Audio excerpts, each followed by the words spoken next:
अल्हम्दुलिल्लाहिल्लज़ी अब्दअल अफ़लाक वल अर्दीन वस्सलातु वस्सलाम अला मन कान नबिय्यन व आदम बैनल माइ वत्तीन व अला आलिहि त्तय्यिबीन व अस्हाबिहिल मुतहहरीन व उलमाए मिल्लतिही अजमाईन अम्मा बाद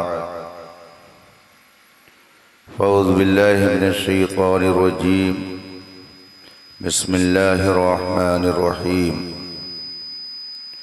क़द अफ़लह मन ज़क्काहा व क़द ख़ाब मन दस्साहा सदक़ल्लाहुल अज़ीम व सदक़ रसूलुहुन नबियुल अमीनुल करीम व नहनु अला ज़ालिका लमिनश शाहिदीन व शाकिरीन वल्हम्दुलिल्लाहि रब्बिल आलमीन। मिंबर पाक पर तशरीफ़ फरमा उलमाए ज़वील एहतराम मद्दाहाने खैरुल अनाम तलबे उलूमे नबुव्वत हाज़रीन मुहतरम अस्सलामु अलैकुम व रहमतुल्लाहि ताला व बरकातुहू।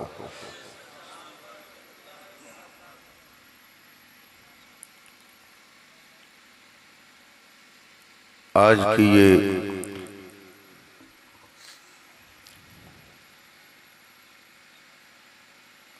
नूरो नला नूर महफिल और पाकीज़ा बज़्म जिसमें हम और आप शिरकत की सआदत हासिल किए हुए हैं, आपके इस खित्ते और इस दयार की एक पाकीज़ा किरदार की हामिल शख्सियत की याद में मुनाकिद है।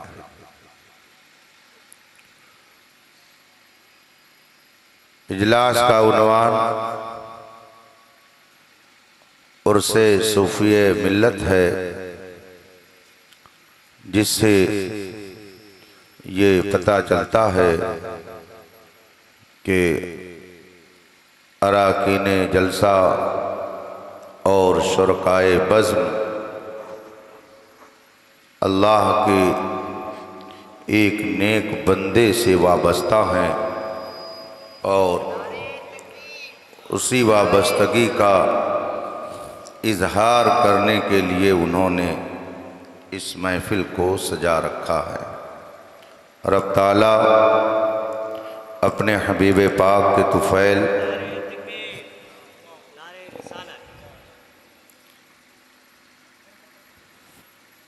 आप सब की इस शिरकत को और इस जिद्दोजहद को शर्फ़ कबूलियत अता फ़रमाए। मुझसे पेशतर आप हज़रात ने नमाज इशा के बाद से लेकर अब तक बहुत सारी नातें सुनी, मनक़बत के अशार सुने और अपने दिल की दुनिया को उन अशार के ज़रिया आपने ताज़गी बख्शी। रब क़दीर आपकी ईमानी ताज़गी में और इजाफ़ा फरमाए। अज़ीज़ गिरामी, मौलाना शफ़ीक़ अहमद साहिब ने इस इजलास में आने के लिए अपनी ख्वाहिश का इजहार किया। मेरे ख़याल से अभी साल भर भी नहीं गुज़रा होगा कि इस आबादी में मेरा आना हो चुका है और फिर इतनी कलील मुद्दत के अंदर दोबारा आना ये आप हज़रात की महब्बतों का नतीजा है। अल्लाह तबारक व तआला आपको इसका भी बेहतर सिला अता फ़रमाए। बेशुमार अशार नात आप सुन चुके हैं और अब कुछ देर नज़्म की बजाय नस्र में अल्लाह रसूल और अल्लाह रसूल वालों की बातें आपके दरमियान रखी जाएंगी। काबिल मुबारकबाद है आप सब हजरात के आपने अल्लाह के एक नेक बंदे और रसूल पाक सल्लल्लाहु अलैहि वसल्लम के एक सच्चे वफादार की याद में इस महफिल को मुनाकिद किया। रब ताला उनके भी फैज़ व बरक़ात से आप सबको माला माल फरमाए। थोड़ी देर मैं आपका कीमती वक्त लूँगा, मगर आइए सबसे पहले मुस्तफ़ा जान रहमत सरवरे कायनात फ़ख्रे मौजूदात अलैहि तहियतो व सना की बारगाह क़ुद्स में दुरूद व सलाम का नजराने अक़ीदत पेश करें और पढ़ें। अल्लाहुम्मा सल्लि अला सय्यदिना व मौलाना मुहम्मद मअदनिल जूद वल करम व आलिहिल किराम अजमईन। इसको अब तो निकाला जा सकता है।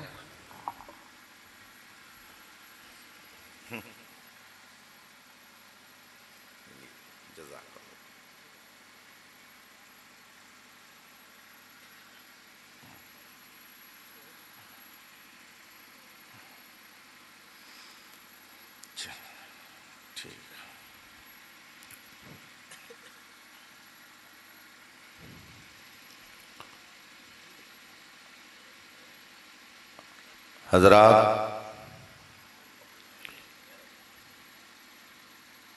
माह सफ़रुल मुज़फ़्फ़र अभी ख़त्म हो रहा है और माह रबीउल अव्वल शरीफ की आमद है। आलम इस्लाम को बिलख़ुसूस आप हज़रात को आने वाला मुबारक महीना बेशुमार बरकतों के साथ मुबारक हो। आज की ये तारीख़ और ये शब जिसका ताल्लुक़ इधर से भी है और इधर से भी है, माह सफ़र से भी इसका रब्त है और माह रबीउल अव्वल से भी इसका ताल्लुक़ और इसकी निस्बत पाई जाती है। अल्लाह ताला दोनों महीनों की बरकतों से हम सबको माला माल फरमाए। अभी जो महीना गुजरा है हम अहले सुन्नत के लिए बड़ी अहमियत का हामिल है। अल्लाह तबारक व तआला ने इस हिंदुस्तान को इस्लामिस्तान बनाया। हिंदुस्तान में दौलते ईमान आई, मगर ये दौलत किसी प्रॉपर्टी वाले और ज़मीन जायदाद के मालिक की बदौलत नहीं, बल्कि सूफियाए किराम और औलियाए इस्लाम की बदौलत ये दौलत यहाँ पर आई है। हिंदुस्तान में इस्लाम सूफियाए किराम और औलियाए किराम की बदौलत फैला। उन सूफियाए किराम में बाज हजरात इतने नुमायां हैं कि दुनिया के हर गोशे में उनका नाम लिया जाता है। आपको ये मालूम होगा कि इस्लाम सबसे पहले हिंदुस्तान में जिस इलाके में आया वो केरला का साहिली इलाका है। केरला जो समंदर के किनारे वाक़े है, वहाँ पर बेशुमार बुजुर्गाने दीन के मज़ारात हैं। उनमें हज़रत सैयदना मालिक दीनार रज़ी अल्लाह ताला अन्हु के बारे में बताया जाता है कि आप कम अज़ कम ताबई हैं और फिर आपके बाद बहुत सारे औलियाए किराम और उलमाए इस्लाम ने हिंदुस्तान को अल्लाह रसूल की तालीमात से मुनव्वर किया। इस पर सबका इत्तेफाक है कि सूफियाए किराम में हजरत सैयदना ख्वाजा गरीब नवाज रज़ी अल्लाह ताला अन्हु और आपके खुलफा और फिर उन खुलफा के खुलफा ने बेशुमार कोशिशें और मेहनतें की और उन्हीं हजरात की कोशिशों की बदौलत इस्लाम हिंदुस्तान में फला और फूला। अल्लाह के रसूल फरमाते हैं, मन लम यशकुरिन्नास लम यशकुरिल्लाह, जो इंसान का शुक्रगुजार नहीं होगा वो खुदा का भी शुक्रगुजार बंदा नहीं हो सकता है। तो अगर आपको किसी के जरिया कोई नेमत मिली है तो आप उसका शुक्र अदा कीजिए। हम लोग सूफियाए किराम और बुजुर्गाने दीन का जो उर्स करते हैं उसकी वजह यही है कि हम उनकी बारगाह में अपनी मोहब्बतों का नजराना पेश करके उनका शुक्र अदा करते हैं और उनकी रजा हासिल करके अल्लाह रसूल की रजा चाहते हैं। जिस वक्त हिंदुस्तान में इस्लाम आया और सूफियाए किराम ने यहाँ इस्लाम फैलाया तो वो कौन सा इस्लाम था? सुन्नी था कि वहाबी था, कादियानी था कि राफजी था, सुले कुल्ली था कि बहाई था? कौन सा इस्लाम था जो हिंदुस्तान में आया? अगर ये बात आपके जहन में बार बार क्यों बहुत ज्यादा पसीने से ऐसा हो रहा है या इसकी वजह से ऐसा हो रहा है? बह रहा है। पंखा जल गया? अरे मेरा इतना जलाल तो नहीं कि जल जाए। चलिए खैर,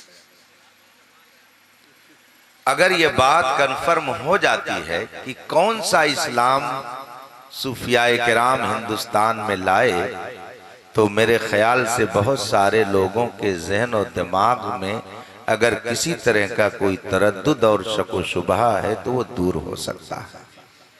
हिंदुस्तान की अजीम शख्सियतों में हजरत सैयदना महबूब इलाही रज़ी अल्लाह ताला अन्हु, जिनका मज़ार मुबारक दिल्ली शरीफ में है, उनके खलीफा और उनके चहेते शागिर्द हैं हजरत सैयदना अमीर खुसरू रज़ी अल्लाह ताला अन्हु। हजरत सैयदना अमीर खुसरू रज़ी अल्लाह ताला अन्हु फरमाते हैं, वाह मुल्के माँ मुसलमा खेज़ दीजू, वाह मुल्के माँ मुसलमा खेज़ दीजू कि माहिए सुन्नी आमद जू। इस शेर का मतलब यह है कि हजरत अमीर खुसरू फरमाते हैं, हमारा मुल्क हिंदुस्तान कितना शानदार मुल्क है, कितना बेहतरीन मुल्क है। वाह मुल्के माँ, हमारा मुल्क कितना बेहतरीन है, कितना शानदार है। अब शानदार होने की वजह क्या है? आगे फरमाते हैं, वाह मुल्के माँ मुसलमा खेज़ दीजू, हमारा मुल्क कितना शानदार है कि यहाँ से दनादन मुसलमानों की फौज निकल रही है, यहाँ से कसीर तादाद में इस्लाम के मानने वाले पैदा हो रहे हैं। फरमाते हैं, वाह मुल्के माँ मुसलमा खेज़ो दीजू, कितना शानदार हमारा मुल्क है कि मुसलमानों की फौज दर फौज यहाँ से निकल रही है, दीन के मानने वाले पैदा हो रहे हैं। और किस दीन के मानने वाले पैदा हो रहे हैं? फरमाते हैं कि यहाँ जो नहर से और समंदर से और नदियों से मछलियां निकलती हैं वो मछलियां भी सुन्नी सही अकीदा होती हैं। गोया हजरत अमीर खुसरू ये फरमाते हैं कि हम मुसलमानों की क्या बात करें, कलमा पढ़ने वालों की क्या बात करें, अल्हम्दुलिल्लाह हमारे मुल्क की मछलियां जो तालाब से निकलती हैं वो भी सुन्नी सही अकीदा हो। वाह वाह वाह। गोया हजरत सैयदना अमीर खुसरू रहमतुल्लाह अलैह के जमाने में हिंदुस्तान सुन्नियों का ऐसा अजीम मरकज था कि यहाँ से मछलियां जो निकलती थी वो भी सुन्नी सही अकीदा हुआ करती थी। इससे पता चला कि हजरत सैयदना अमीर खुसरू के ज़माने में अल्हम्दुलिल्लाह हिंदुस्तान में जो इस्लाम था वो अहले सुन्नत का इस्लाम था, सुन्नियों का मजहब था, वो सुन्नियों के तरीके पर थे। यही वजह है कि बुजुर्गाने दीन के मज़ारात उसी ज़माने से अब तक मौजूद हैं। अगर वहाबियत होती तो किसी का मज़ार नहीं बनता, बल्कि जो मज़ार थे वो भी ख़त्म कर दिए जाते।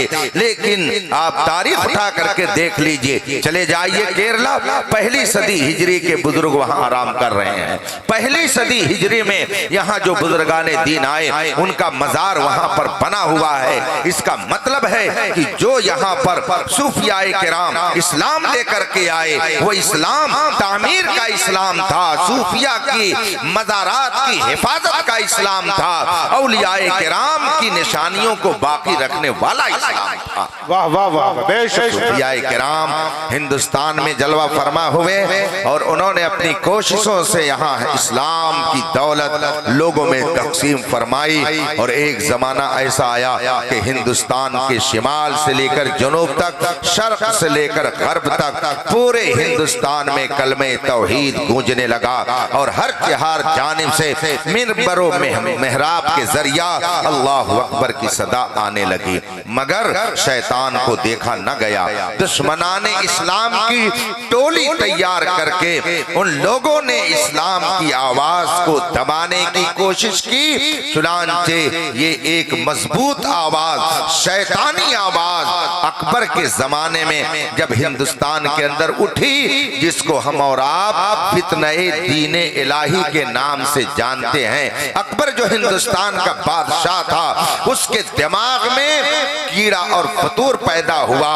उसने अपने इख्तिदार, अपनी कुर्सी, अपनी ताकत, अपनी फौज और अपने लश्कर की वजह से सोचा कि मैं जो कहूंगा वही पूरे हिंदुस्तान में होगा।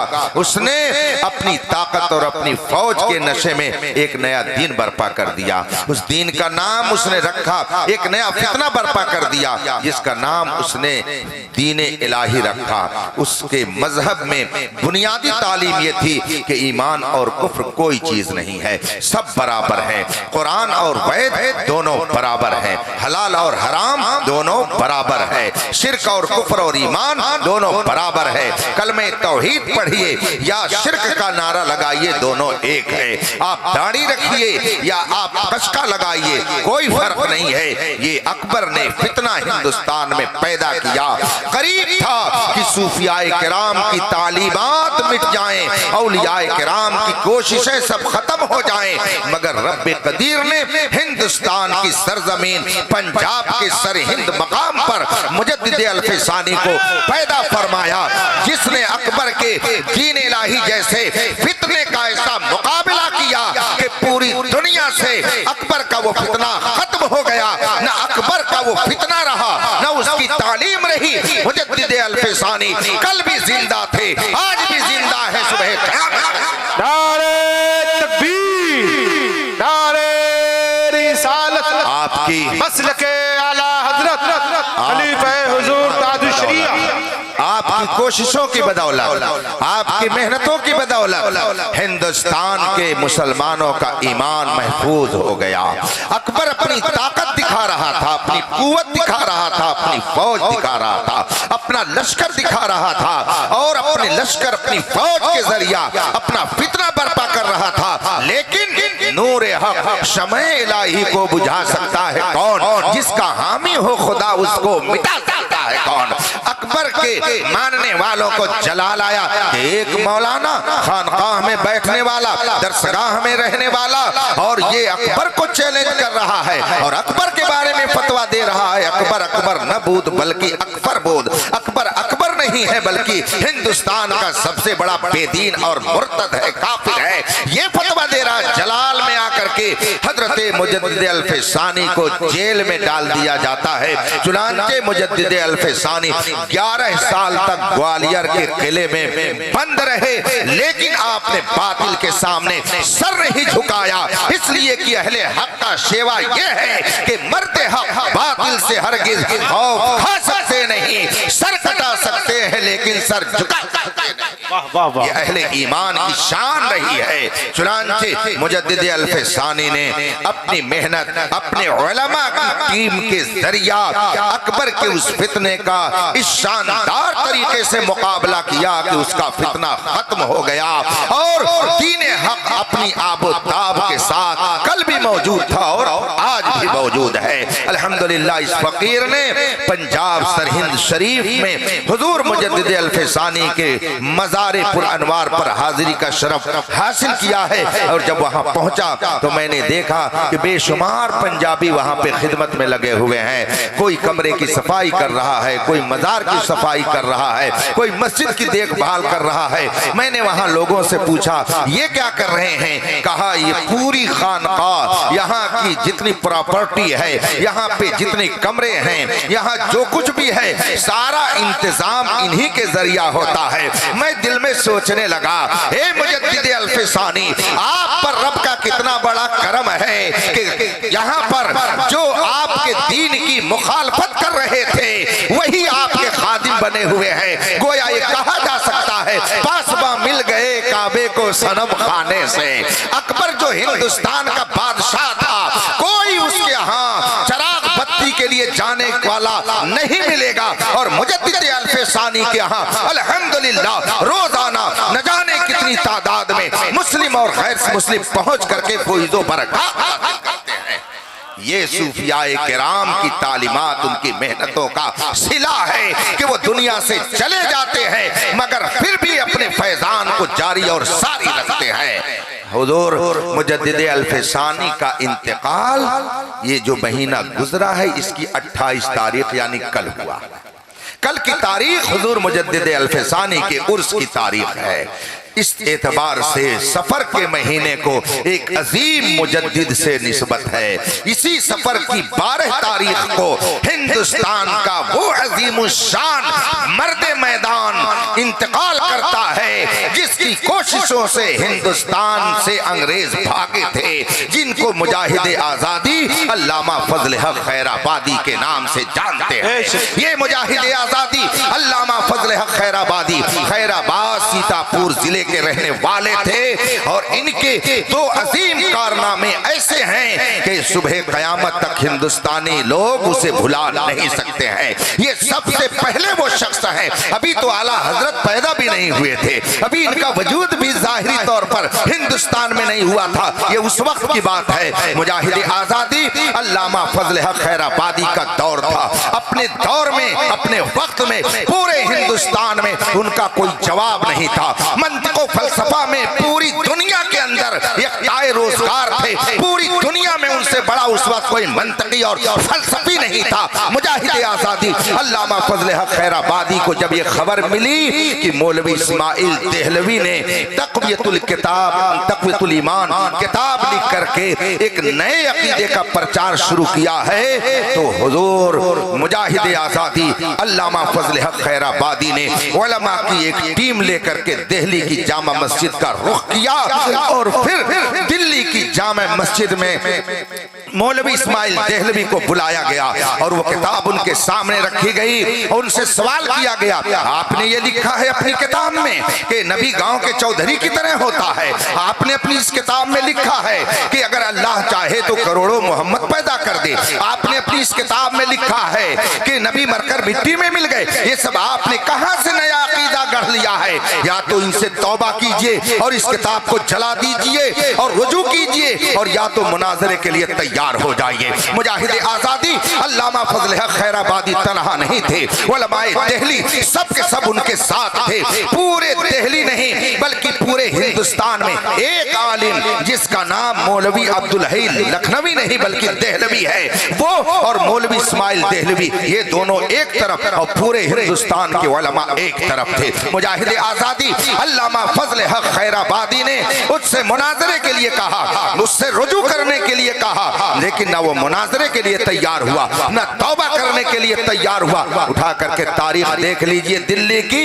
मुजाहिद आजादी अल्लामा फजल हक खैराबादी ने दिल्ली की जामे मस्जिद से वहाबियों के सबसे बड़े इमाम इस्माइल देहलवी को निकाल करके बाहर किया। सारे उलमाए दिल्ली ने उसका बाइकाट किया और फिर अल्लामा फजल हक खैराबादी ने उसके रद में दो किताबें लिखी। एक किताब का नाम तहकीकुल फतवा फी इब्तालित तक़वा है और दूसरी किताब जिसका नाम इम्तिनाउन नज़ीर है। मौलवी इस्माइल देहलवी ने अपनी किताब तक़वतुल ईमान में लिखा था कि नबी किसी की शफाअत नहीं करेंगे, नबी किसी की सिफारिश नहीं करेंगे मैदान महशर में। उसके रद में अल्लामा फजल हक खैराबादी ने तहकीकुल फतवा फी इब्तालित तक़वा जैसी अज़ीमुश्शान किताब लिखी और साबित किया कि बिला शुबहा मुस्तफा जान रहमत कल मैदान महशर में अपने गुलामों की शफाअत करेंगे। ये अकीदा कि किसी की शफाअत नहीं करेंगे, ये अहले हक का अकीदा नहीं है, ये बातिल का अकीदा है। उसने अपने अकीदे का इजहार यूं किया था कि अगर खुदा चाहे तो हजारों मोहम्मद करोड़ों मोहम्मद पैदा कर दे। उसके रद में मुजाहिद आजादी अल्लामा फजल हक खैराबादी ने इम्तिनाउन नज़ीर किताब लिखी और इस किताब में आपने साबित किया कि अब क़यामत तक मुस्तफा जान रहमत जैसा कोई पैदा नहीं हो सकता है। रसूल पाक को अल्लाह ने जो मकाम और मर्तबा दे करके भेजा है, अब क़यामत तक कोई दूसरा मोहम्मद जैसा पैदा नहीं हो सकता है। अल्लामा फजल हक खैराबादी का ये वो अजीम कारनामा है जो हिंदुस्तान की तारीख में सोने के हरफों से लिखा जाएगा।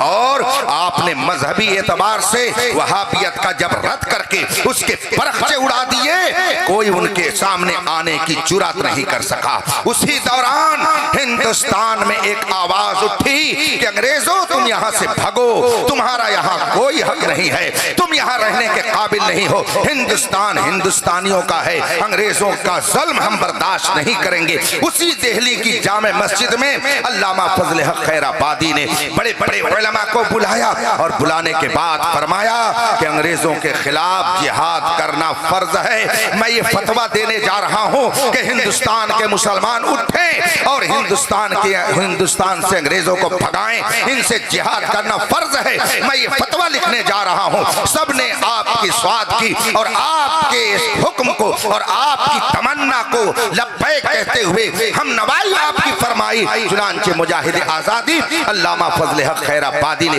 अंग्रेजों के खिलाफ सबसे पहले जिहाद का फतवा दिया और फिर आपने उस फतवे की तशहीर की कि हिंदुस्तान हिंदुस्तानियों का है, यहाँ पर अंग्रेजों का कोई हक नहीं है, उनको यहाँ से भगाया जाए, उनको यहाँ जुल्म कर रहे हैं, वो जालिम है, वो गासिब हैं। मुजाहिद आजादी अल्लामा फजल हक खैराबादी ने ये फतवा जब तहरीर फरमाया, हिंदुस्तान में जगह जगह उलमा मैदान में उतरे, अवाम मैदान में उतरे। 16,000 मुसलमान सिर्फ दिल्ली के लाल किला और फतेहपुरी मस्जिद के दरमियान शहीद करके और उनकी लाशों को दीवारों पर लटका दिया गया था, दरख्तों पर लटका दिया गया था। अल्लामा फजल हक खैराबादी के खिलाफ मुकदमा चला और लखनऊ की कोर्ट में जज के सामने आपको पेश किया गया और उस मुखबिर को भी पेश किया गया जिसने ये खबर कोर्ट तक पहुंचाई थी, वो भी अपने आप को मुसलमान कहलाता था। अल्लामा फजल हक खैराबादी जब कोर्ट में पहुंचे, अंग्रेज जज ने कहा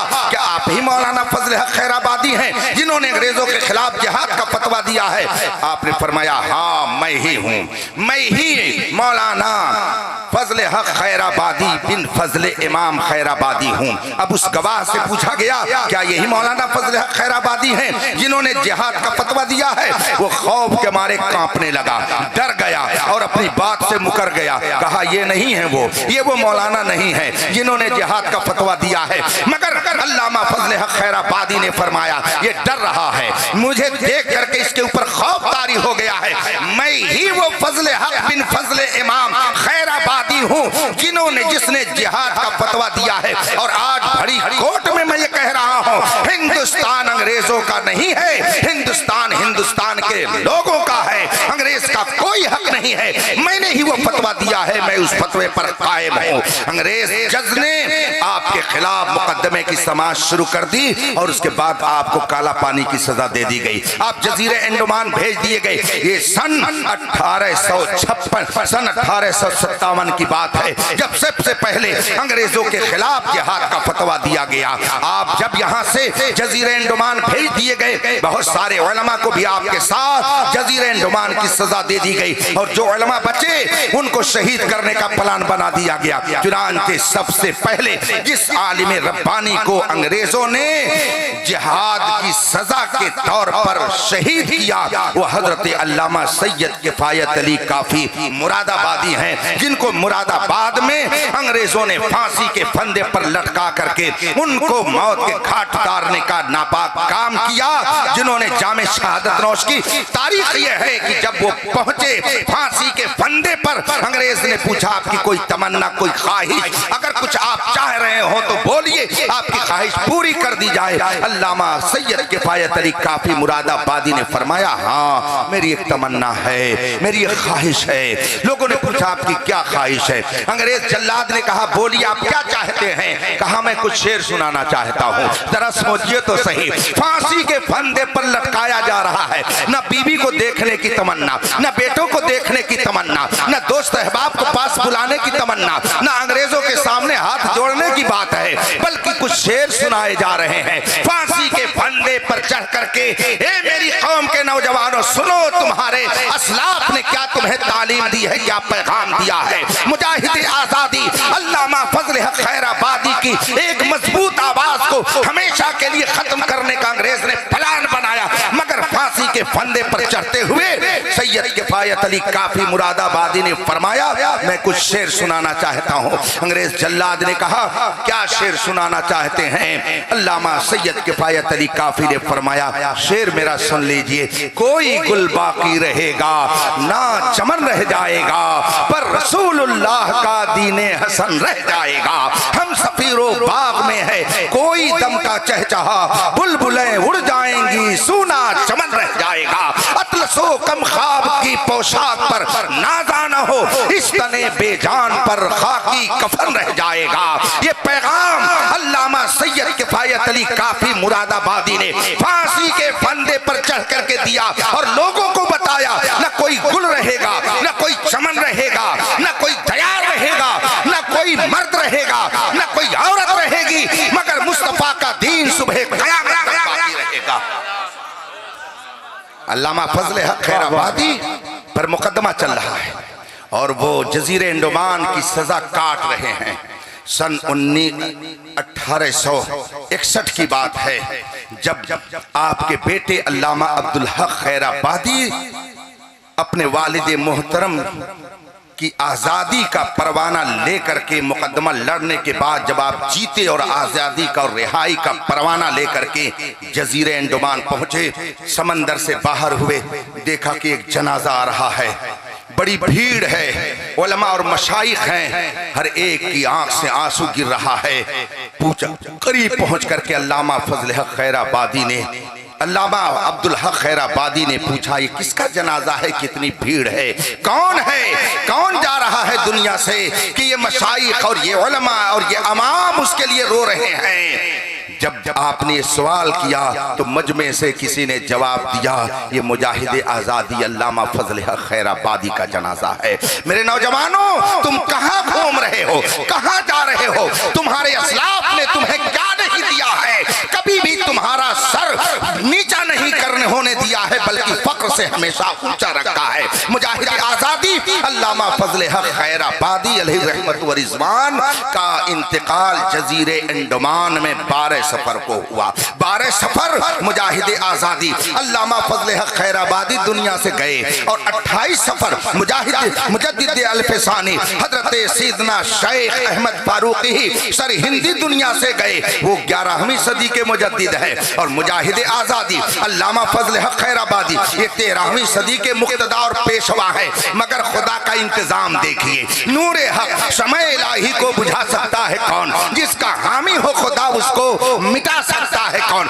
अल्लामा फजल हक खैराबादी सन 1861 में दुनिया दुनिया से जा रहे हैं और उनके जाने से 5 साल पहले रब्बे कायनात हिंदुस्तानी मुसलमानों पर करम ये फरमाता है कि सन 1856 में उनके जानशीन के तौर पर हिंदुस्तान की सरजमीन बरेली में इमाम अहमद रजा को सुभान अल्लाह।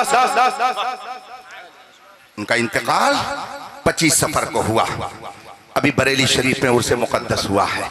ये 3 तारीख हैं, 12 सफर, 28 सफर, 25 सफर। ये अहले सुन्नत के नौजवानों को हमेशा याद रखनी चाहिए। हम वो नहीं हैं कि कहीं से निकल आए हैं। हमारा रिश्ता 1400 साल रसूल करीम सल्लल्लाहु अलैहि वसल्लम से चला आ रहा है। मुजाहिद आजादी अल्लामा फजल हक खैराबादी ने अपनी किताब में यही तो फरमाया कि अल्लाह ने मुस्तफ़ा जान रहमत को शफाअत का इख्तियार दिया है। आप शफीउल मुज़निबीन हैं। और यही बात तो आगे चल करके मेरे आला हजरत भी फरमाते हैं। मेरे रजा ने भी तो हमको यही तालीम दी है और ये बताया है कि मुस्तफ़ा के दामने करम में इतनी वसाअत है, इतनी वसाअत है, इतनी वसाअत है कि वसाअतें दी है खुदा ने दामने महबूब में। जुर्म खुलते जाएंगे और वो छुपाते जाएंगे। जब इस्माइल देहलवी ने कहा था कि अगर खुदा चाहे तो हजारों नहीं करोड़ों मोहम्मद पैदा कर दे, अल्लामा फजल हक खैराबादी ने उसका जवाब दिया था कि अल्लाह ने रसूल पाक को बेमिसल बेमिसाल बनाया है। अब कयामत तक मुस्तफ़ा जैसा कोई नहीं हो सकता है। यही बात तो मेरे आला हजरत भी कह रहे हैं। अल्लाह की सरसाबा कदम शान है ये, इंसान ही इंसान, वो इंसान है ये। कुरान तो ईमान बताता है इन्हें, ईमान ये कहता है मेरी जान है ये। इस्माइल देहलवी ने अपनी किताब में लिखा था कि हुजूर हमारे भाई की तरह हैं, गांव के चौधरी की तरह है। मगर मेरे आला हजरत ने हमको ये बताया सबसे औला व आला हमारा नबी, सबसे बाला वो वाला हमारा नबी, अपने मौला का प्यारा हमारा नबी, सारे आलम का दूल्हा हमारा नबी। इस्माइल देहलवी ने अपनी किताब तक़्वतुल ईमान में ये लिखा था कि जिसका नाम मोहम्मद है, जिसका नाम अली है, वो किसी चीज का मालिक व मुख्तार नहीं है, वो कुछ नहीं दे सकता है। मगर मेरे रजा ने हम सबको ये बताया कौन देता है, देने को मुंह चाहिए, देने वाला है सच्चा हमारा नबी। उधर से वो जालिम अपनी किताब में लिख करके लोगों के अकीदे को यूं खराब कर रहा था कि जिसका नाम मोहम्मद है उनके अंदर कोई इख्तियार नहीं है, वो कुछ भी कुदरत नहीं रखते हैं। मगर बरेली के रजा ने हमको ये बताया सूरज उल्टे पांव पलटे, चांद इशारे से हो चाक, अंधे नजदी देख ले कुदरत रसूलुल्लाह की। उधर से कहने वाला कह रहा था कि नबी मरकर मिट्टी में मिल गए, मगर मेरा रजा कह रहा था तू जिंदा है वल्लाह, तू जिंदा है वल्लाह, मेरी चश्मे आलम से छिप जाने वाले। वो ये कह रहा था कि नबी को पीठ पीछे की खबर नहीं है, मगर मेरा रजा कह रहा था और कोई गैब क्या, तुमसे नेहा हो भला, जब ना खुदा ही छुपा तुम पे करो। ये तो हम पर अल्लाह का बहुत बड़ा करम है कि हम कटी पतंग नहीं हैं, हम कटी पतंग नहीं हैं, बल्कि हमारा रिश्ता यहाँ से वहाँ से होता हुआ मुस्तफ़ा जाने रहमत तक पहुँचा हुआ है। जिस जो पतंग कट जाती है वो कहाँ जाके गिरती है कुछ कहा नहीं जा सकता, लेकिन हमारा तो अल्हम्दुलिल्लाह हम अहले सुन्नत का हाल ये है कि हम अपने असलाफ के नक्शे कदम पर चल रहे हैं और अगर इसी पर चलते रहे तो दुनिया की कोई ताकत हमें फना नहीं कर सकती है। आला हजरत रज़ी अल्लाह ताला अन्हु ने 1000 किताब लिख करके हम सुन्नियों के ईमान की हिफाजत फरमाई है।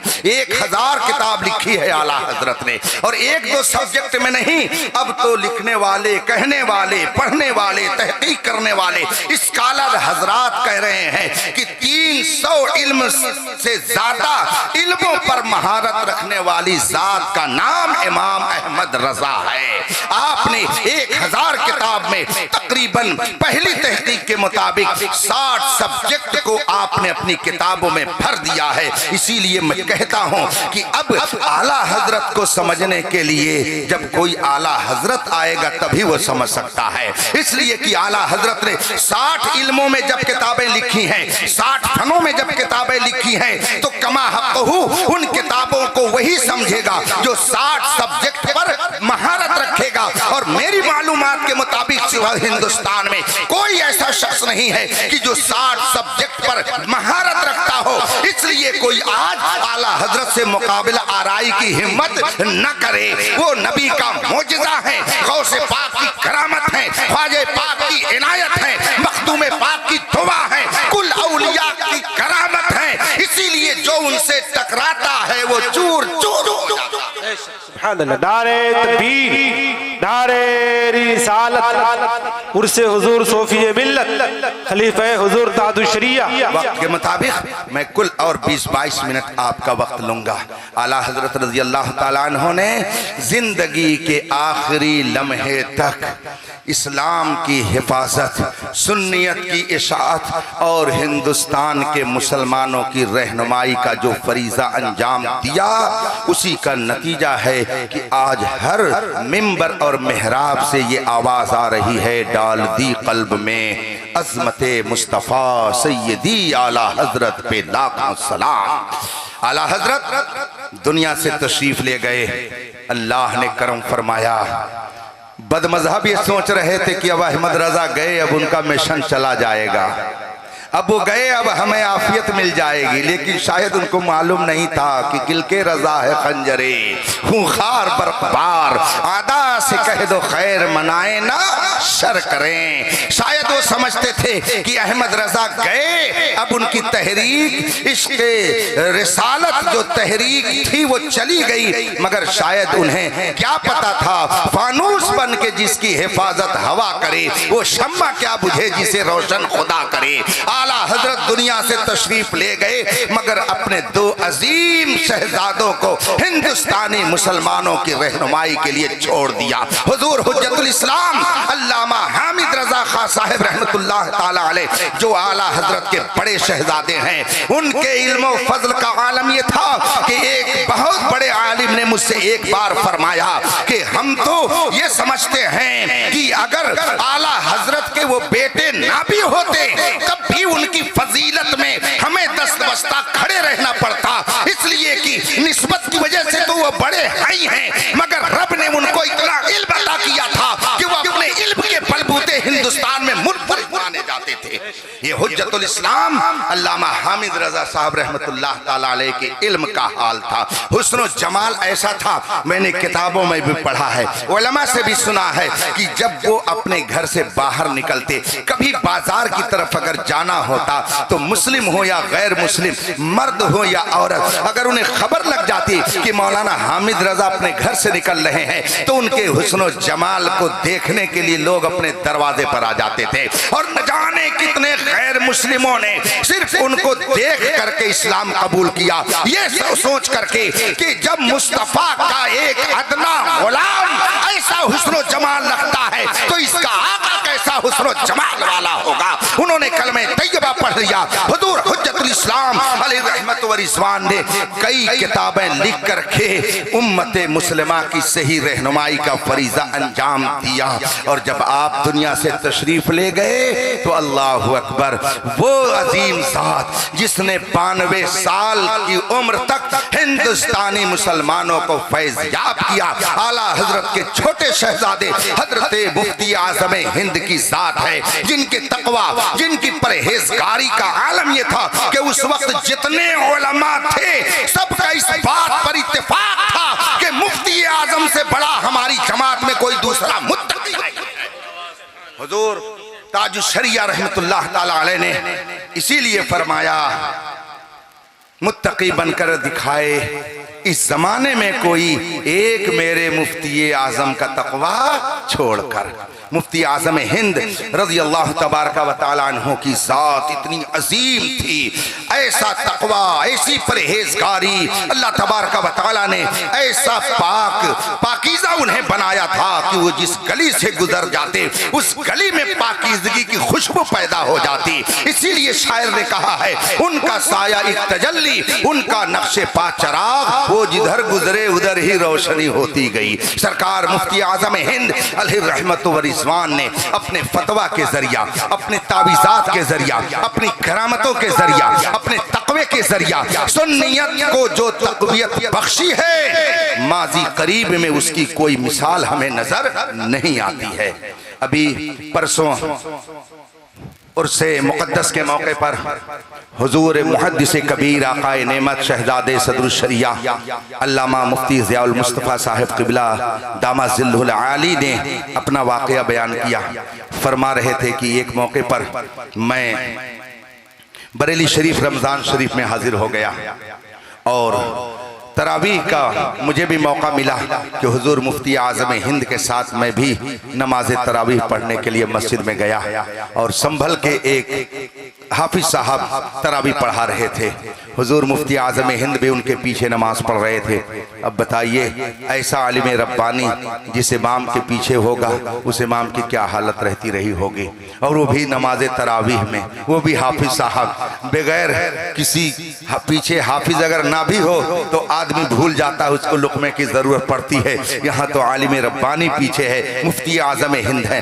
हुजूर मुहद्दिस कबीर ने बयान फरमाया कि जब हम सरकार मुफ्ती आज़म हिंद के साथ नमाज तरावीह पढ़ने के लिए गए तो कई बार ऐसा इत्तेफाक हुआ कि 20 रकात के बजाय कभी 26 रकात हो रही है, कभी 36 रकात हो रही है, कभी 40 रकात हो रही है। लोगों ने पूछा हुजूर ये को, फरमाया बात ये थी कि मुफ्ती आज़म हिंद जब नमाज पढ़ते थे मह हो जाते थे याद इलाही में, और इस कदर मुस्तगरक रहते थे कि हाफिज कुरान जो कुछ पढ़ता एक एक लफ्ज की समाअत फरमाते और उसका माना भी समझते थे। बहुत सारे उलमा पीछे रहते मगर वो नहीं समझ पाते कि हाफिज साहब ने कहाँ गलती की है, लेकिन हुजूर मुफ्ती आज़म हिंद समझ जाते कि इन्होंने पढ़ने में कहाँ गलती की है। जो ही सलाम फेरते मुफ्ती आज़म बोल पड़ते कि नमाज नहीं हुई, फिर से नमाज पढ़ी जाए। सारे लोग बैठे रहते मगर किसी को पता न चलता। इस बुढ़ापे के आलम में 80 से ज्यादा उम्र को होने के बावजूद तरावीह की नमाज जब पढ़ते जरा सी खामी अगर महसूस कर लेते तो फरमाते फिर से नमाज पढ़ी जाए।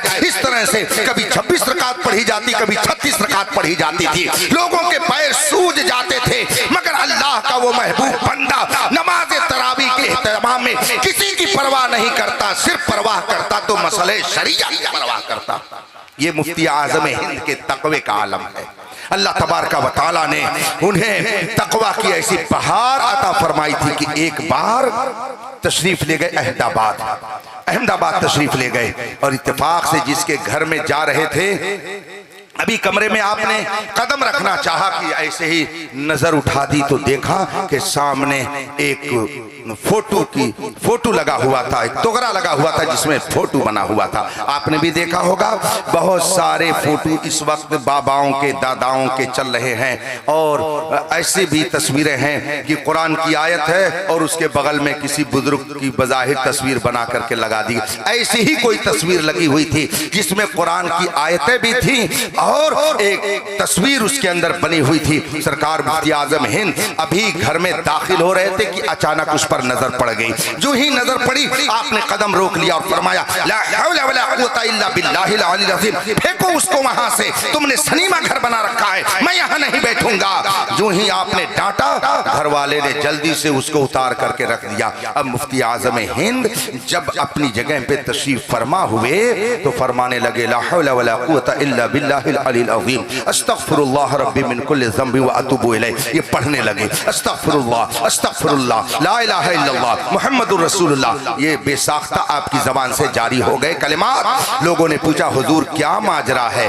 फरमाया देखो ये जो तस्वीर थी उसे देख करके मुझे जलाल आ गया, मुझे गुस्सा आ गया, तो मैंने कह दिया कि उसको निकाल करके फेंको। लेकिन मैंने जब गौर किया तो उसमें कुरान की आयतें भी लिखी हुई थी। मैंने जो लफ्ज़ फेंको इस्तेमाल कर दिया, इस पर मुझे नदामत हो रही है कि उसमें कुरान की आयत भी थी और मैंने कह दिया फेंको। इस फेंकने में गोया एक तरीके से हो सकता है कुरान की उन आयतों की बेअदबी न समझ ली जाए, इसलिए मैं रब की बारगाह में तौबा और इस्तिग़फ़ार। ये तकवा था सरकार मुफ्ती आज़म हिंद का कि रब्बे कदीर ने उनको ऐसा ज़हन अता किया था। अदब कहाँ है, बेअदबी कहाँ है, बारीक बातों पर भी हुजूर मुफ्ती आज़म हिंद की नजर रहा करती थी। ऐसे मुत्तकी परहेजगार के खलीफा का नाम हजरत सूफिये मिल्लत सूफी इफ्तिखार है। जाहिर सी बात है कि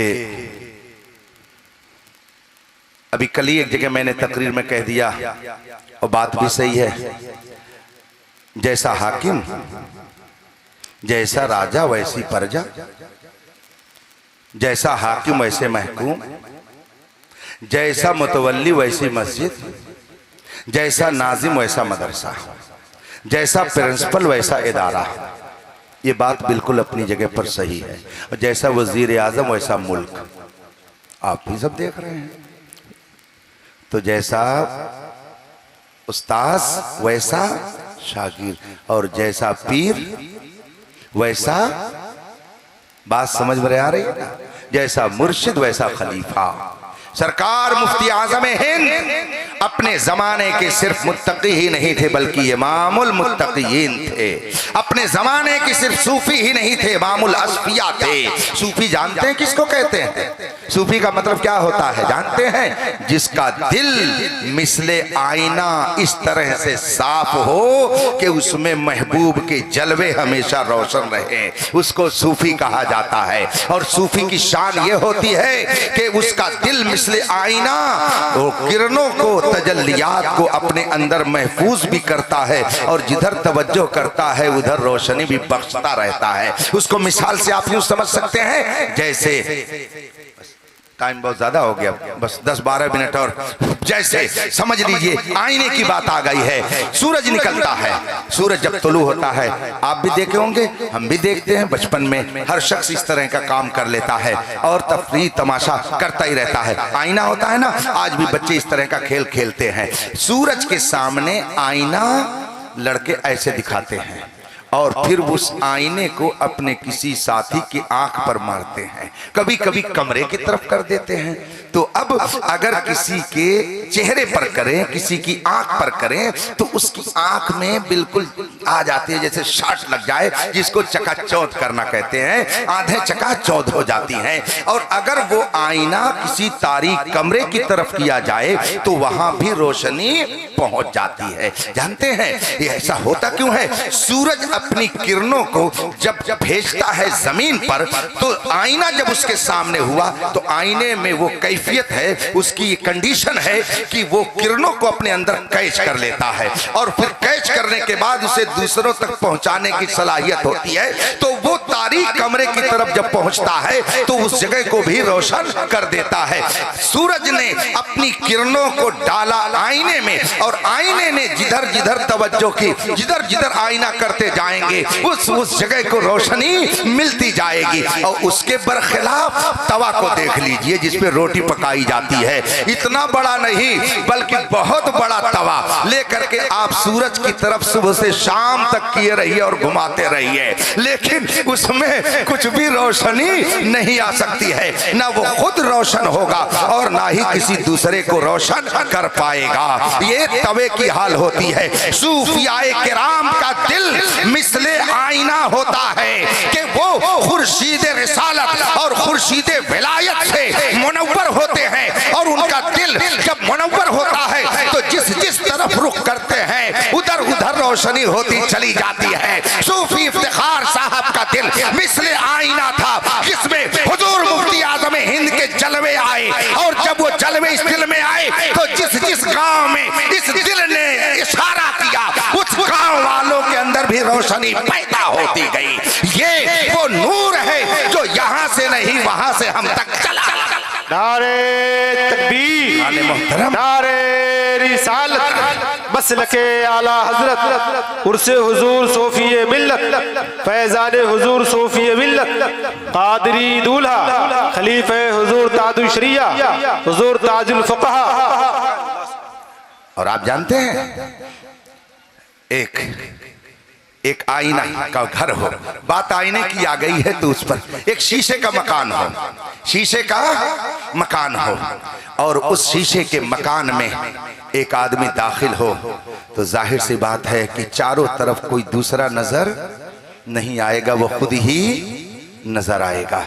आईने में जितने भी, शीशे में जितने भी टुकड़े कर दिए जाएं, हर टुकड़े में वही एक नजर आएगा, चारों तरफ वही नजर आएगा, कोई दूसरा नजर नहीं आएगा। अपने ही आप को वो चारों तरफ देखेगा, कोई दूसरा नजर नहीं आएगा। यही हाल सूफियाए किराम का होता है।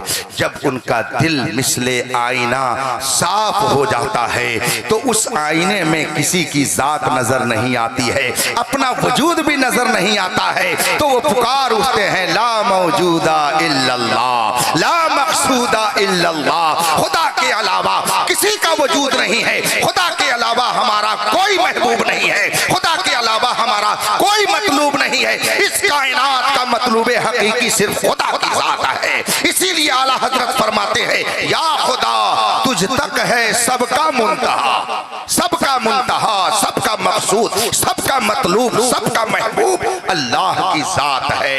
जब मिसले आईना किसी का दिल साफ हो जाता है तो अब उनकी हालत ये होती है कि दिल के आईने में है तस्वीरें यार, जब जरा गर्दन झुकाई देख ली। लेकिन ये भी अजब हाल है, अजब हाल है। जहां देसी घी होता है वहां पर कुछ न कुछ बनावटी घी तैयार हो ही जाता है।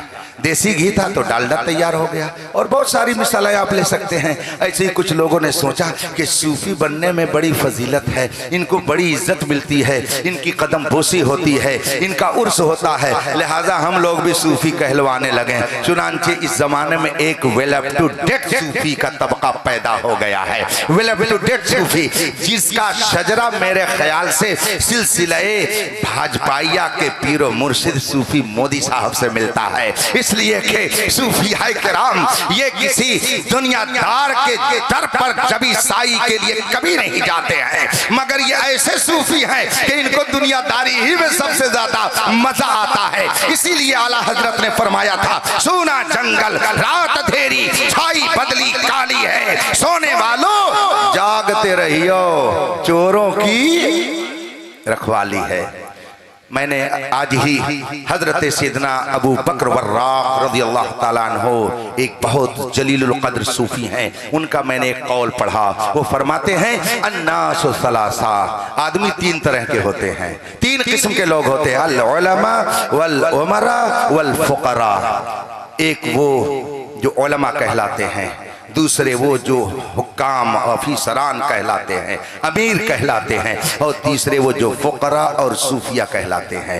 हजरत सिद्दीक़ अबू बकर वर्राक रज़ियल्लाहु ताला अन्हु ने फरमाया कि लोग तीन तरह के होते हैं, उलमा, उमरा, फुकरा, यानी सूफिया। फिर आगे फरमाते हैं फैज़ा फसदल उलमा फसदती शरिया, उलमा बिगड़ जाएं तो शरीयत बिगड़ जाती है, और जब फसदल उमरा हुक्काम बिगड़ जाएं फसदल माश, तो जिंदगी और इकनामी दुनिया तबाह हो जाती है। वैज़ा फसदल फुकरा, और जब फुकरा तबाह हो, फुकरा बिगड़ते हैं, फसदतिल अखलाक, तो लोगों के किरदार बिगड़ जाते हैं। हजरत सैयदना अबू बकर वर्राक फरमाते हैं कि उलमा जब बिगड़ते हैं तो शरीयत में तबाही आती है, और उमरा और हुकाम जब बिगड़ते हैं तो लोगों की गुजर बसर की जिंदगी तबाह हो जाती है, और जब सूफिया बिगड़ते हैं तो बदअखलाकी पैदा होती है। इससे पता चला ये तीन तबके वो हैं जिनसे ये निजाम कायम है, और तीनों बिगड़ जाएं तो निजाम दरहम बरहम हो जाएगा।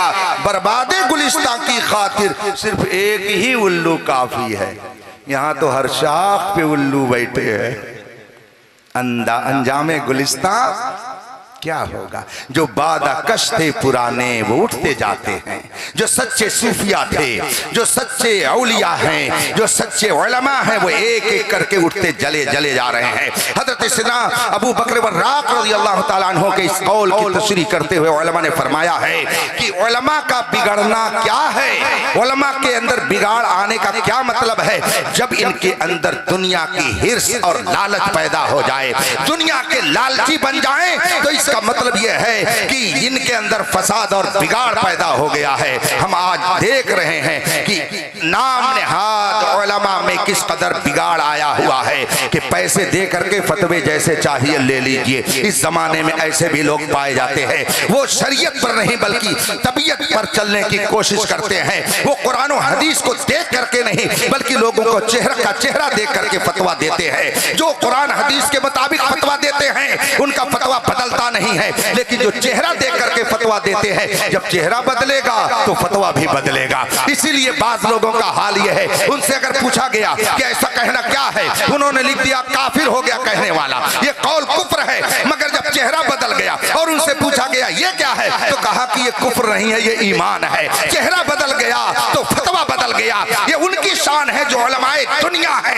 मगर अल्हम्दुलिल्लाह बरेली वाले वो हैं कि जहां चेहरा देख करके फतवा नहीं दिया जाता है बल्कि कुरान और सुन्नत को देख देख के फतवा दिया जाता है। इसीलिए हुजूर मुफ्ती आजम हिंद के जमाने में जब नसबंदी के खिलाफ फतवा दिया गया, इंदिरा गांधी ने कहा था मौलाना साहब से कहिए फतवा बदल दें वरना मुश्किल पेश आएगी। सरकार मुफ्ती आजम हिंद से जब कुछ लोगों ने जाके अर्ज किया तो आपने क्या फरमाया था, बरेली में फतवा नहीं बदला जाता, हाँ जरूरत पड़ती है तो हुकूमतें बदल दी जाती हैं। और सरकार मुफ्ती आजम हिंद की जबान से निकले हुए ये जुमले, उसकी सदाकत आज भी लोग अपने माथे की आंखों से हुजूर ताजुश शरिया सरकार मुफ्ती आजम हिंद के जानशीन बन करके जब मिनिस्टर शहूद पर जलवा कर हुए, पर्दे आलम पर जब उनका वजूद महसूस किया जाने लगा, शर्क हो गरब हो शिमाल हो जनूब हो यूरोप हो अफ्रीका हो अरब हो अजम हो हिल्लो हरम हो, मुफ्ती आजम हिंद के सच्चे जानशीन, मुफ्ती आजम हिंद के इल्म के वारिस, इमाम अहमद रजा के फजलो कमाल के जानशीन हुजूर ताजुश शरिया दुनिया के जिस मुल्क में गए, जिस खित्ते में गए, फतवा वही आपने दिया जो बरेली से जारी करके गए थे। लोग कहते हैं हालात है ऐसे हो जाना चाहिए, मगर इस्लाम ये नहीं कहता है चलो तुम उधर को हवा हो जिधर को। इस्लाम ये नहीं कहता है कि जैसा देश देखो वैसा भेष बनाओ, बल्कि इस्लाम ये कहता है कि देश में जाओ और इस्लाम का भेष वहां देख करके आओ। अगर इस्लाम का भेष हमको न दिया गया होता तो आज हम यहाँ बैठ करके अल्लाह और रसूल का जिक्र कभी नहीं कर सकते। रफीकान मोहतरम, उनके सच्चे जानशीन मुफ्ती आजम हिंद के खलीफा हजरत सूफी इफ्तिखार साहब अईद रहमत व रिजवान, जिनकी याद की महफिल सजी हुई है। बात ये चल रही थी उलमा जब बिगड़ते हैं तो शरीयत में बिगाड़ पैदा हो जाता है, और जब हुक्काम बिगड़ते हैं तो लोगों की जिंदगी दुश्वार हो जाती है। ये दोनों चीजें आप अपने माथे की आंखों से देख रहे हैं, इस पे कुछ कमेंट करने की जरूरत नहीं है। और सूफिया जब बिगड़ते हैं तो अखलाक बिगड़ता है। आप देख लीजिए आज एक तबका अपने आप को सूफी ही कहलाता है, मगर सूफी का मेयार क्या है? पहले मेयार कुछ और था। पहले हक हो इल्लल्लाह की जरब लगाई जाती थी। जरब के माने जानते क्या होते? मार। जरब के माने मार होता है। जरबा यजरबु जरबन के माने ही होते मारने के। अब कहते वो हक हो की जरब लगा रहे हैं। ये जरब लगाना क्या है? ये मारना क्या है? सूफिया किराम की महफिल में बैठिए तो मालूम होगा ये सूफिया किराम करते क्या थे।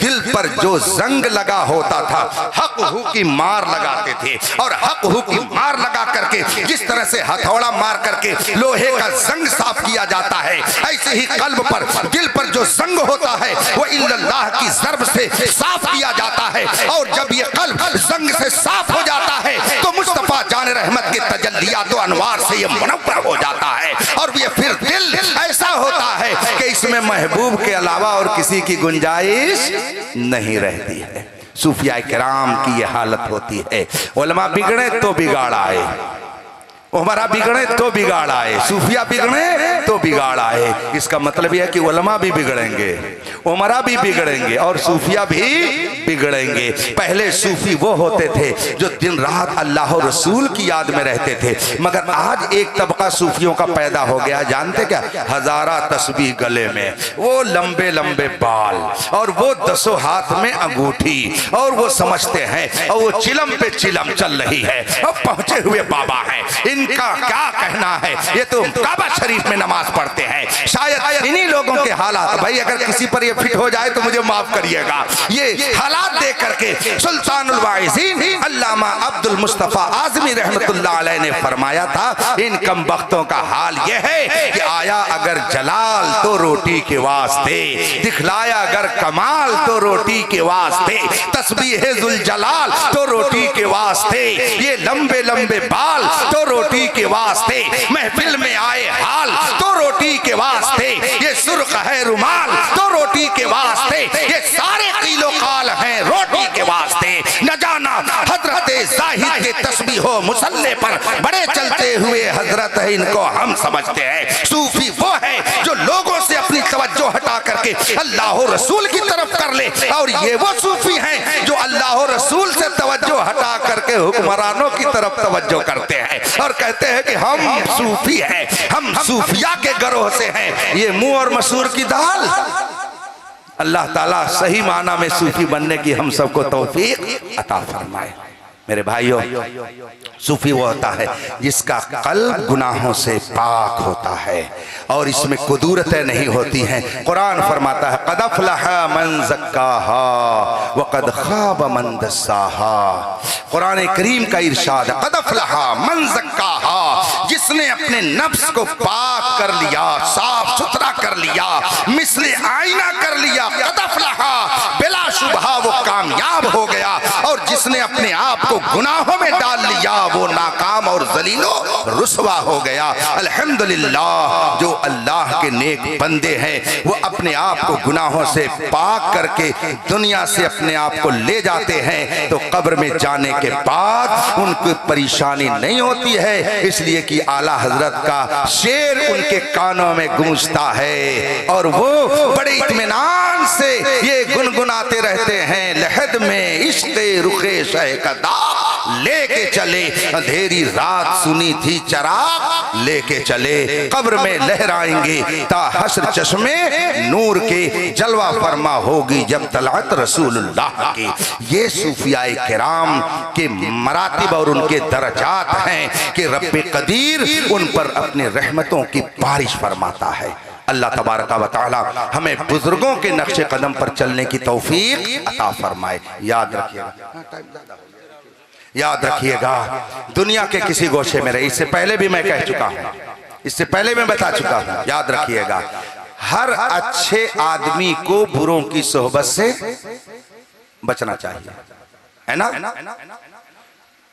अगर मोहल्ले में, अल्लाह ना करे कोई ऐसा हो, अल्लाह ताला सबको नेक बना के रखे, अगर कोई शराबी लड़का है और किसी बाप ने अपने बेटे को उस शराबी के साथ चलते हुए देख लिया, तो आज तक आपने नहीं सुना होगा कि वो बाप अपने बेटे से ये कह रहा हो, बेटा ठीक है उस शराबी के साथ रहते ना बहुत अच्छा है, ठीक है उसके साथ रहो, हो सकता है कि जब तुम उसके साथ रहो तो वो सही हो जाए, रहो उसके साथ।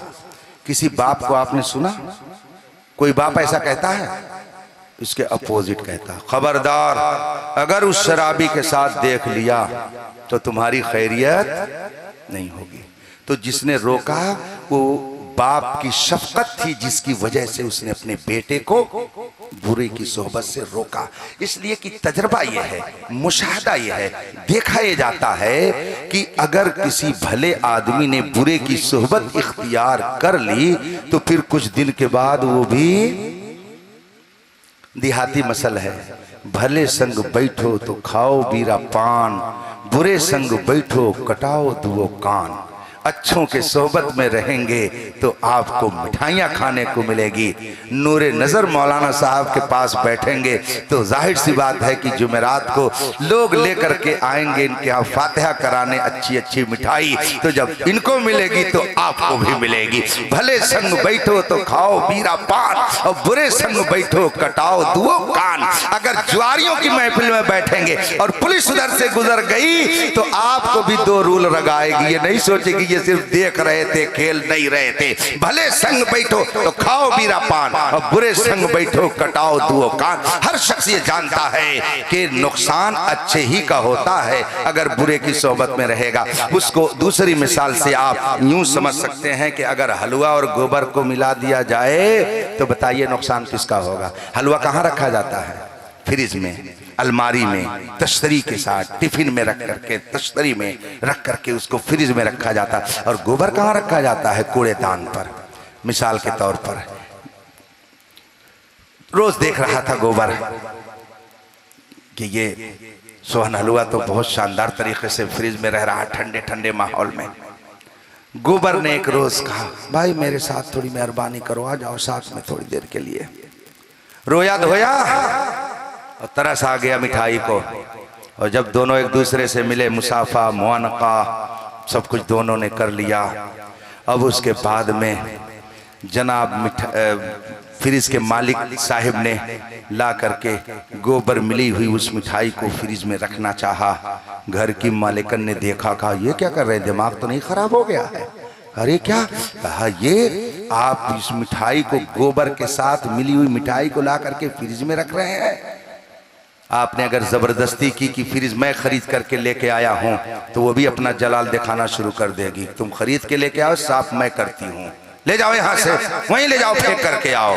और अगर मियाँ ने कहा, अरे मोहतरमा जरा देखिए तो सही, शानदार किस्म का हलवा सोहन है, क्या हुआ, गोबर मिला हुआ है, हलवा सोहन तो है, तो वो औरत समझ जाएगी कि इनको रांची ले जाना चाहिए या आगरा ले जाना चाहिए। इनका दिमाग जो है कुछ इधर उधर हो गया है, चूड़ी इनकी ढील हो गई है। अरे जनाब, अगरचे हलवा सोहन है मगर जब तक गोबर से नहीं मिला था उस वक्त तक इसकी जगह फ्रिज थी। अब इसकी भी जगह वही रहेगी जहां जनाबे गोबर रहते थे। अब मुझको बताइए नुकसान किसका हुआ, गोबर का हुआ कि मिठाई का हुआ? नुकसान मिठाई का हुआ। गोबर जनाब तो पहले भी वहीं रहते थे और जब मिठाई से दोस्ती किए तब भी उनको वहीं रहना है। पहले भी कूड़ेदान पर थे और अब भी कूड़ेदान पर रहेंगे। लेकिन मिठाई ने जब गोबर से और गोबर ने मिठाई से दोस्ती कर ली तो अब उस मिठाई को भी उसी कूड़ेदान पर फेंक दिया जाएगा। बताइए नुकसान किसका हुआ, मिठाई का हुआ कि गोबर का? खुली हुई बात है कि नुकसान मिठाई का हुआ। याद रखिएगा सुन्नियों, अल्हम्दुलिल्लाह कुरान और हदीस की रोशनी में 1400 साल से ये मुसल्लमा हकीकत है कि अकीदा अहले सुन्नत मिसले गुलाब है और खुशबूदार है, मिठास इसके अंदर मिसले शीरीनी है, ये मिठाई है। और जितने बदअकीदा है उनकी मिसाल वो है जो कूड़े दान पर है। अगर उनसे मिलाप रहेगा तो उनका नुकसान कुछ नहीं होगा, वो पहले भी जहन्नमी और अब भी जहन्नमी। अलबत्ता खुश अकीदा मुसलमान जो जन्नती है उसके साथ मिलकर के वो भी जहन्नम का कूड़ा बना दिया जाएगा और उसे भी जहन्नम ही में डाला जाएगा। इसलिए कभी भी बदअकीदों से दोस्ती मत कीजिएगा वरना उनका नुकसान नहीं होगा, नुकसान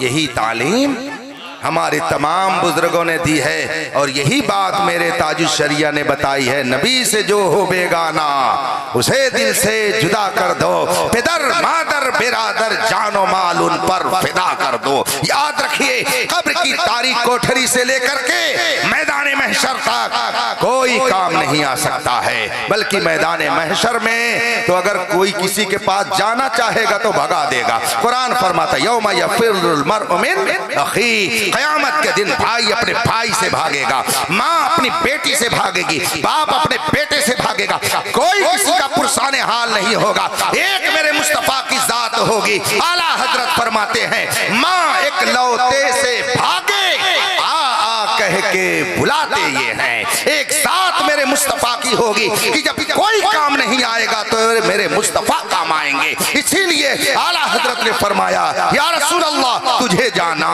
तुझे माना न रखा गैर से काम, लिल्लाहिल हम्द मैं दुनिया से मुसलमान गया। अल्लाह तबारक व तआला हम सबको बुजुर्गों के फैज़ो बरक़ात से माला माल फरमाए और मजहब हक अहले सुन्नत व जमात मसलके आला हजरत पर कायम रहने की तौफीक अता फरमाए। जो लोग पढ़ रहे हैं कॉलेज में बच्चे मेहनत से पढ़ें, मदरसे में पढ़ रहे हैं मेहनत से पढ़ें, बिजनेस कर रहे हैं मेहनत से करें, सियासत कर रहे हैं दयानतदारी से करें, आपस में मिल करके रहिए। तमाम अहले ईमान को इत्तिहाद और इत्तिफाक के साथ जिंदगी गुजारने का दर्स रसूल पाक ने दिया है। सब्र करने का मादा पैदा कीजिए। अगर कोई कुछ कह दे तो खामोश रहने में अपने लिए भलाई समझिए। गुरूर और तकब्बुर से दूर रहिए। अगर अल्लाह ने दौलत दी है तो उस पर घमंड मत कीजिए। दूसरों को हकीर और जलील मत समझिए। अगर अल्लाह ने आपको इल्म दिया है तो बेइल्मों को जलील मत समझिए। अगर अल्लाह ने आपको हुस्न दिया है तो किसी बेहुस्न को आप जलील और रुसवा मत समझिए। इसलिए कि मैदान महशर में सबको इकट्ठा होना है और एक ही जगह सबको अपना हिसाबो किताब देना है। हदीस शरीफ में फरमाया गया है कि अल्लाह तबारका व तआला की बारगाह में शुक्र अदा करने वाला अमीर भी होगा, गरीब भी होगा, हुस्न वाला भी होगा, बदसूरत भी होगा। सब अल्लाह की बारगाह में शुक्र अदा करते हैं। अदा करने का तरीका क्या होगा? फरमाया गया अमीर अल्लाह की बारगाह में शुक्र अदा करेगा, मौला तूने मुझे किसी का मोहताज नहीं बनाया, तेरा बहुत शुक्र है। मगर रसूल पाक फरमाते हैं कि सही माना में जो अक्लमंद गरीब है वो भी अल्लाह की बारगाह में शुक्र अदा करता है कि मौला तूने मुझे दौलत नहीं दी, कल मैदान महशर में हिसाब किताब से तूने मुझको आज ही बचा लिया है। इसलिए कि मैदान महशर का हिसाब बहुत सख्त होगा। मौला तेरा एहसान है कि तूने मुझे दौलत नहीं दी और मुझे हिसाब से बचा लिया। हुस्न वाला अल्लाह की बारगाह में शुक्र अदा करेगा, मौला तूने मुझे हुस्न दिया है, तूने मुझे जमाल दिया, तेरा शुक्र है।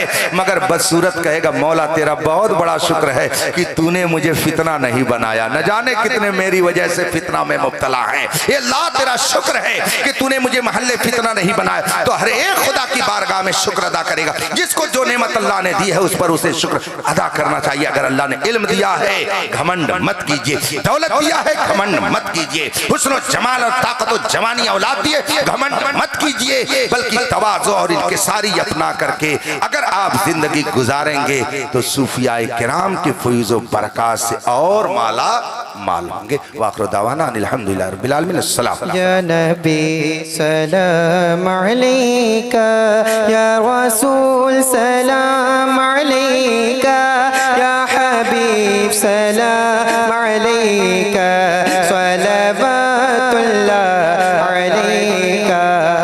आपका तशरीफ लाना वक्त भी कितना सुहाना, जगमगा उठा ज़माना, पूरे गाती थी तराना। या नबी सलाम अलैका, या रसूल सलाम अलैका, या हबीब सलाम अलैका, सलवातुल्लाह अलैका। आप जब तशरीफ लाए गिर गए ज़ुल्मत के साए, बाअदब सर को झुकाए, कह उठे सारे सितारे। या नबी सलाम अलैका, या रसूल सलाम अलैका, या हबीब सलाम अलैका, सलवातुल्लाह अलैका।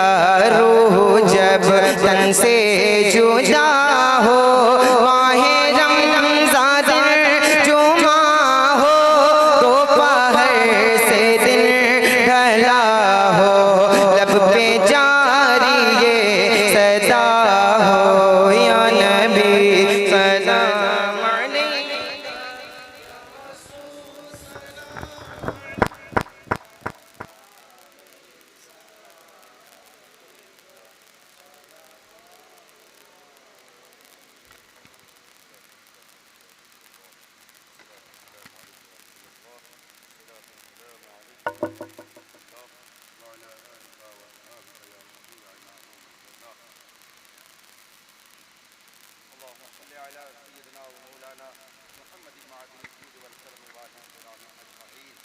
या अल्लाह या रहमान या रहीम अपने करम से इस महफिल को कबूल फरमा।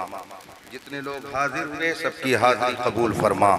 जो कुछ यहाँ बयान हुआ उसे कबूल फरमा। अगर इसमें किसी तरह की कोई खामी और गलती हुई हो तो उसे माफ़ फरमा। जो कुछ भी पढ़ा गया नज़्म में नस्र में तेरा तेरे महबूब का महबूब के महबूबों का जिक्र खैर हुआ, अपने करम से इन सब को तो कबूल फरमा। ये शीरीनी वगैरह जो कुछ भी हाजिर है या अल्लाह सबको शर्फ़ कबूलियत अता फरमा। सब तेरे महबूब मुस्तफ़ा जान रहमत सल्लल्लाहु अलैहि वसल्लम और जुमला अंबिया किराम की बारगाह में नजर है, शर्फ़े कबूलियत अता फरमा। सरकार दो आलम सल्लल्लाहु अलैहि वसल्लम के तवस्सुल से इन सब का सवाब बेहिसाब जुमला अहले बैत किराम सहाबे इज़ाम खुलफाए राशिदीन ताबिईन तबे ताबिईन अइम्मे मुज्तहिदीन अइम्मे फुक़हा अइम्मे मुहद्दिसीन व मुस्तंबितीन को इनका सवाब अता फरमा। सिलसिला बसिलसिला हुज़ूर सैयदना इमाम आज़म रज़ियल्लाहु तआला अन्हु, हुज़ूर सैयदना गौसे समदानी महबूबे सुबहानी शहबाज़े लामकानी सैयदना शेख अब्दुल क़ादिर जीलानी बड़े पीर दस्तगीर रज़ियल्लाहु तआला अन्हु, आपके जुमला खुलफा तलामिदा मशाइख और जुमला सलासिल इज़ाम के मशाइख हक़्क़ा को इनका सवाब अता फरमा। सिलसिला बसिलसिला जुमला मुजद्दिदीन, जुमला मुस्लिहीन, जुमला दुआत, जुमला मुबल्लिगीन, जुमला सूफिया, जुमला असफिया, जुमला नुक़बा नुख़बा नुजबा उलमा सुलहा को इनका सवाब अता फरमा। खुसूसन इमाम अहले सुन्नत आला हज़रत इमाम अहमद रज़ा फ़ाज़िल बरेलवी रज़ियल्लाहु तआला अन्हु, आपके जुमला खुलफा तलामिदा मशाइख बिलखुसूस हुज़ूर हुज्जतुल इस्लाम सरकार मुफ्ती आज़म हिंद सदरुल अफ़ाज़िल मुबल्लिग़ इस्लाम शेर बेशल सुन्नत मलिकुल उलमा मुहद्दिस आज़म सदरुल शरिया बुरहाने मिल्लत रज़वानुल्लाहि तआला अलैहिम अजमईन को इनका सवाब अता फरमा। सिलसिला बसिलसिला हुज़ूर हाफ़िज़ मिल्लत हुज़ूर मुजाहिद मिल्लत हुज़ूर शुएबुल औलिया और जुमला मशाइख़ इस्लाम हुज़ूर ताजुश शरिया अलैहि रहमतुर रिज़वान को इनका सवाब अता फरमा। खुसूसन खुसूसन खुसूसन इन सबका सवाब बेहिसाब साहिब उस सूफी मिल्लत हज़रत सूफी फ़ख़ार अहमद साहब क़िबला अलैहि रहमतुर रिज़वान को इनका सवाब अता फरमा। या अल्लाह हज़रत के दर्जात को बुलंद फरमा। मौला हज़रत की फ़ुयूज़ व बरक़ात से हम सबको इन सबको माला माल फरमा। या अल्लाह हज़रत की जो प्यारी प्यारी तालीमात थी उन पर इन सबको अमल की तौफ़ीक़ अता फरमा। या अल्लाह हज़रत सूफ़ी मिल्लत अलैहि रहमत व रिज़वान की तालीमात ने इस इलाके में सुन्नियत की बहार पैदा कर दी। मौला अपने करम से सुन्नियत की इस बहार को कायम दायम फरमा।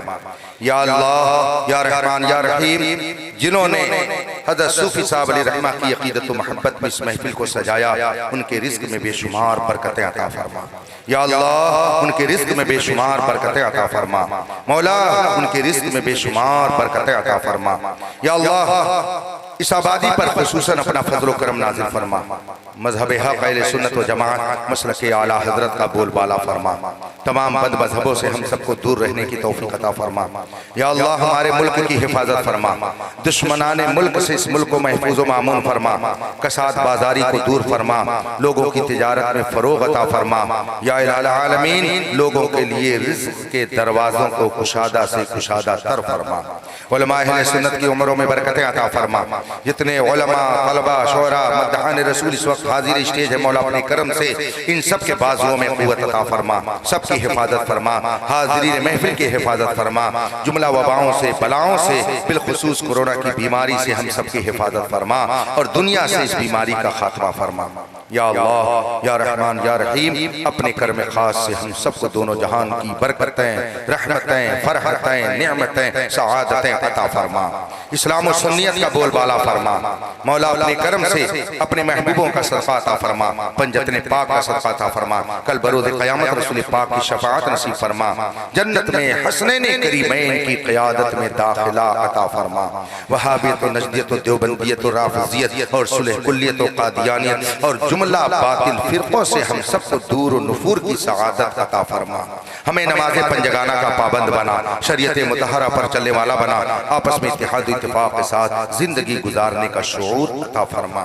इन्नल्लाह व मलाइकतहु युसल्लूना अलन नबी या अय्युहल्लज़ीना आमनू सल्लु अलैहि व सल्लिमू तस्लीमा। अल्लाहुम्मा सल्लि अला सय्यिदिना व मौलाना मुहम्मद मुअद्दिल जूद वल करम व आलिहि किराम अजमईन। सुब्हाना रब्बिका रब्बिल इज़्ज़ति अम्मा यसिफून व सलामुन अलल मुरसलीन वल्हम्दुलिल्लाहि रब्बिल आलमीन बिहक़्क़ि ला इलाहा इल्लल्लाह मुहम्मदुर रसूलुल्लाह सल्लल्लाहु अलैहि वसल्लम। अस्सलामु अलैकुम।